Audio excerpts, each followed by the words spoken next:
একসময় মংপু ছিল শিংকোনা বাগানের জন্য বিখ্যাত একটি স্থান। ভারতের প্রথম কুইনাইন বড়ি তৈরি হয়েছিল সেই কারখানাতেই। এই কারখানা স্থাপিত হয় 1864 সালে। সাহিত্যিক মৈত্রেয়ী দেবীর স্বামী মনমোহন সেন ছিলেন এর কর্মকর্তা। কারখানার উল্টো দিকেই ছিল তার বাংলো, যা বর্তমানে রবীন্দ্র ভবন নামে পরিচিত।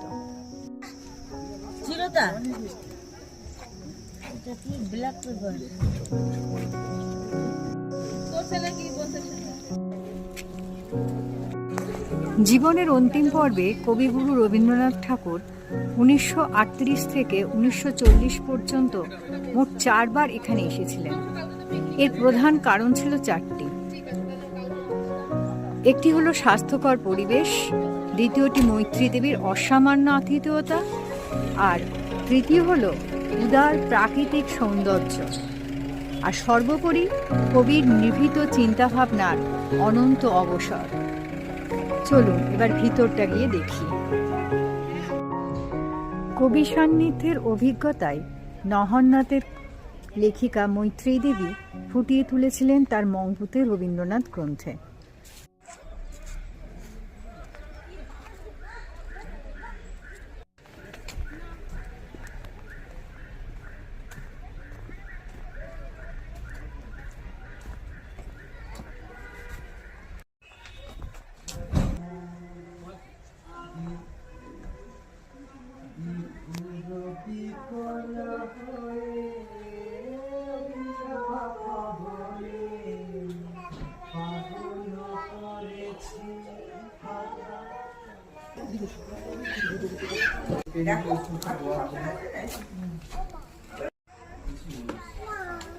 এসো না, আসছি।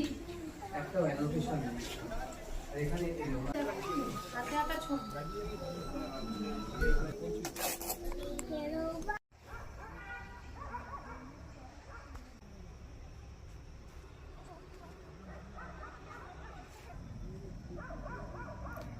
রবীন্দ্রনাথ এখানে থাকাকালীন একাধিক কবিতা লেখেন। বিকেলবেলা যখন তার সঙ্গে দরিদ্র প্রতিবেশীরা দেখা করতে আসতেন, বিশেষ করে তার জন্মদিনে, সকলেই কিছু না কিছু ফুল হাতে করে আনতেন। তার মধ্যে ক্যামেলিয়া ফুল ছিল কবির খুব প্রিয়। কবি তাদের শোনাতেন, মনে করো যেন বিদেশ ঘুরে মাকে নিয়ে যাচ্ছি অনেক দূরে। কবিতার তর্জমা শোনাতেন, কৃপণ কবিতার ইংরাজি অনুবাদ। I had gone a begging from door to door in the village path when thy golden chariot appeared in the distance like a gorgeous dream, and I was wondered who was that king of all kings. কাঠের বুদ্ধমূর্তির সামনে বসে বৌদ্ধ স্তোত্র পাঠ করতেন। বিকেলে সকলে আসতো তার সঙ্গে দেখা করতে। এখানে বসেই কবি লেখেন জন্মদিনে, নবজাতক, সানাই আর ক্যামেলিয়ার মতো অসাধারণ কবিতা। বাইরে থেকে মিষ্টি সুরে আওয়াজ এলো, বাবু ডেকেছিস কেনে? বেরিয়ে এসে দেখি ক্যামেলিয়া সাঁওতাল মেয়ের কানে, কালো গালের ওপর আলো করে আছে। আবার জিজ্ঞেসে করলে, ডেকেছিস কেনে? আমি বললাম, এই জন্যই। এই হচ্ছে ক্যামেলিয়া ফুল, ভীষণ সুন্দর। আজ কবির চরণে সেই ক্যামেলিয়া ফুল দিতে পেরে খুব ভালো লাগছে। এই কবিতাটি তিনি মৈত্রেয়ী দেবীকে উৎসর্গ করেছিলেন। এখানে যে বিখ্যাত শিংকোনা ফ্যাক্টরিটি ছিল, এটি এখন এই রকম ভগ্নদশা।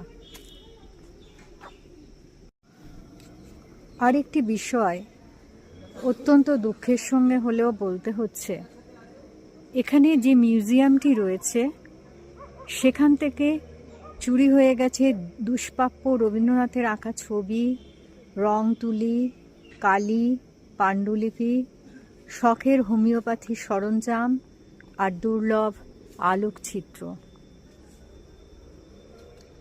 আর আপনারা তো দেখছেনই বর্তমানে সেই ফ্যাক্টরিটিরও কি জীর্ণ অবস্থা।